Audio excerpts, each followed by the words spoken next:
ಮೇಕೆದಾಟಿನ ವಿಷಯದಲ್ಲಿ ಕಾಂಗ್ರೆಸ್ ನಾಯಕರಿಗೂ ಜವಾಬ್ದಾರಿ ಏನಿದೆ ಅಂತ ಹೇಳಬೇಕಲ್ಲ ಅವರು.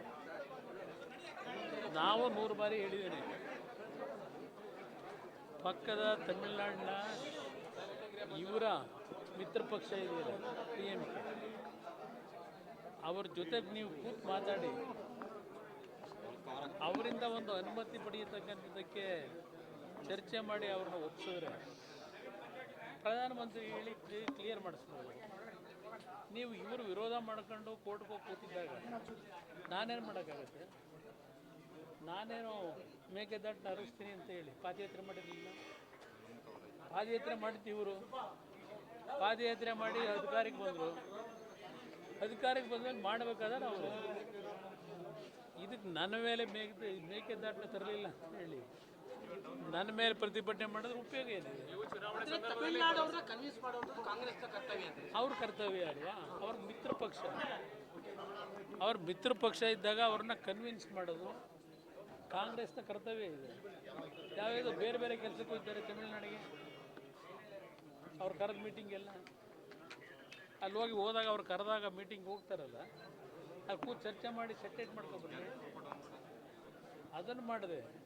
ನನ್ನ ವಿರುದ್ಧ ಪ್ರತಿಭಟನೆ ಮಾಡಿದ್ರೆ ಏನಾಗುತ್ತೆ? ಹೌದು, ಕೊಟ್ಟಿದ್ದೆ. ಏನಂತ ಕೊಟ್ಟಿದ್ದೆ? ನೀವು ತಮಿಳುನಾಡನ್ನು ಒಪ್ಪಿಸಿ 5 ನಿಮಿಷದಲ್ಲಿ ನಾವು ಕ್ಲಿಯರ್ ಮಾಡಿಸ್ಕೊಡ್ತೀವಿ. ಈಗಲೂ ನಾ ಮಾತಿಗೆ ಬದ್ಧ. ತಮಿಳುನಾಡನ್ನು ಒಪ್ಪಿಸಿದ್ರೆ ಈಗಲೂ ಆ ಮಾತಿಗೆ ಬದ್ಧ. ಅದಷ್ಟೇ ಅಲ್ಲ, ಈಗಾಗಲೇ ದೇವೇಗೌಡರು ಮೊನ್ನೆ ಈಗೊಂದು 15-20 ದಿವಸಗಳ ಹಿಂದೆ ಮತ್ತೆ ಪ್ರಧಾನಮಂತ್ರಿಗಳಿಗೆ ಡೀಟೇಲ್ ಒಂದು ನೋಟ್ ಕಳಿಸಿದ್ದಾರೆ. ನಾವು ನಮ್ಮ ಡ್ಯೂಟಿ ಏನು ಮಾಡಬೇಕು, ನಮ್ಮ ಪಕ್ಷದಿಂದ ನಾವು ಮಾಡ್ತೀವಿ. ಅವ್ರ ಡ್ಯೂಟಿ ಏನು ಮಾಡಬೇಕಲ್ಲ, ಸರ್ಕಾರ ಕೈಲಿದೆಯಲ್ಲ.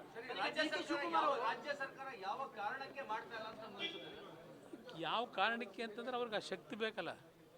140 ಜನ ಇಟ್ಕೊಂಡು ದಿನ ಬರೀ ಬೆಳಗ್ಗೆ ಎದ್ದು ಅವ್ರ ಮುಖ್ಯಮಂತ್ರಿ ಇವ್ರ ಮುಖ್ಯಮಂತ್ರಿ ಇದರಲ್ಲೇ ಕಾಲ ಕಳ್ಕೊಂಡು 2.5 ವರ್ಷ ಮುಗಿಸ್ಬಿಟ್ರು.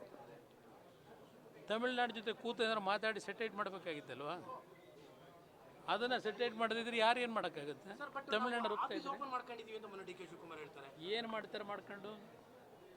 ಈಗ ಎತ್ತಿನಹೊಳೆನೂ ಹೇಳ್ತಾ ಇಲ್ವಾ? 2014ರಲ್ಲಿ ಫೌಂಡೇಶನ್ ಹಾಕಿದ್ರು. 2014, ಈಗ 2024ರಲ್ಲಿದ್ದೀವಿ, 25ರಲ್ಲಿ 2 ವರ್ಷದಲ್ಲಿ ನೀರು ಕೊಡ್ತೀವಿ ಅಂತ ಇದೇ ಸಿದ್ದರಾಮಯ್ಯರು ಹೇಳಿದ್ದು. 2 ವರ್ಷದಲ್ಲಿ.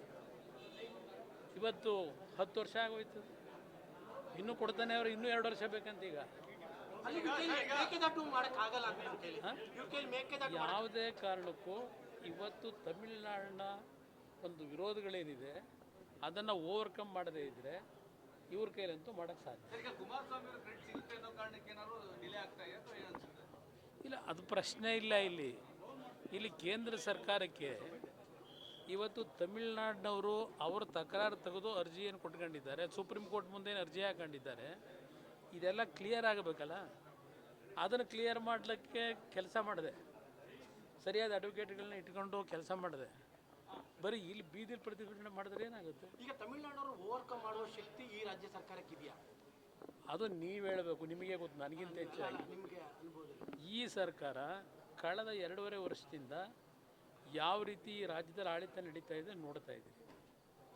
ಸುಮ್ಮನೆ ಕಾಟಾಚಾರಕ್ಕೆ ಪತ್ರಿಕೆಲೋ ಅಲ್ಲ ಒಂದು ಕಡೆ ಹೇಳ್ತಾರೆ, ಆ ಕೆಲಸ ಪ್ರಾರಂಭ ಮಾಡಿದ್ದೀವಿ, ಈ ಕೆಲಸ ಪ್ರಾರಂಭ ಮಾಡಿದ್ದೀವಿ. ಇಲ್ಲಿ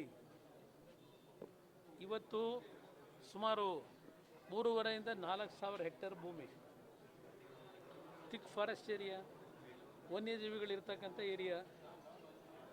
ಮರ ಗಿಡಗಳನ್ನ ಬೇರೆ ಕಡೆ ಬೇಕಾದ್ರೆ ಬೆಳೆಸೋಣ, ಇದು ಇಲ್ಲಿ ಡ್ಯಾಮ್ ಮಾಡಲಿಕ್ಕೆ ಪ್ರಾಣಿಗಳನ್ನೆಲ್ಲ ಓಡಿಸ್ತೀರಿ. ಈಗಲೇ ಪ್ರಾಣಿಗಳನ್ನ ಸಾಯಿಸ್ಕೊಂಡು ಕೂತಿದ್ದೀವಿ. ಅಷ್ಟಿದೆ. ಅಲ್ಲಿರ್ತಕ್ಕಂಥ ಸಾವಿರಾರು ಇವತ್ತು ಜೀವಿಗಳನ್ನ ಎಲ್ಲಿ ಕಳಿಸ್ತೀರಿ? ಸರ್, ಜಸ್ಟ್ ಕ್ಯೂರಿಯಸಿ ಕೇಳ್ತಾ ಇದ್ದೀನಿ. ಸಿದ್ದರಾಮಯ್ಯನವರು ಮೊನ್ನೆ ನಾನೇ 5 ವರ್ಷ ಚೀಫ್ ಮಿನಿಸ್ಟರ್ ಅಂತ ಹೇಳಿದ್ದಾರೆ. ನಿಮ್ಮ ದೃಷ್ಟಿ ಪ್ರಕಾರ ನಿಮ್ಗೆ ಅದು ಆಶ್ಚರ್ಯ ಅನ್ನಿಸ್ತಾ ಇದೆಯಾ? ನಾನು ಅವ್ರು 5 ವರ್ಷ ಇರ್ತಾರೋ ಇನ್ನೂ 50 ವರ್ಷವೇ ಇರ್ತಾರೋ ನನಗೆ ಸಂಬಂಧ ಇಲ್ಲ. ನಾನು ಹೇಳೋದು ಜನ ಅವ್ರಿಗೆ ಅಧಿಕಾರ ಕೊಟ್ಟವ್ರೆ. ಅಧಿಕಾರ ಏನು ಕೊಟ್ಟವ್ರೆ, ಸರಿಯಾದ ರೀತಿ ಕೆಲಸ ಮಾಡ್ಕೊಂಡು ಹೋಗಿ ಅಂತ ಹೇಳ್ತೀನಿ.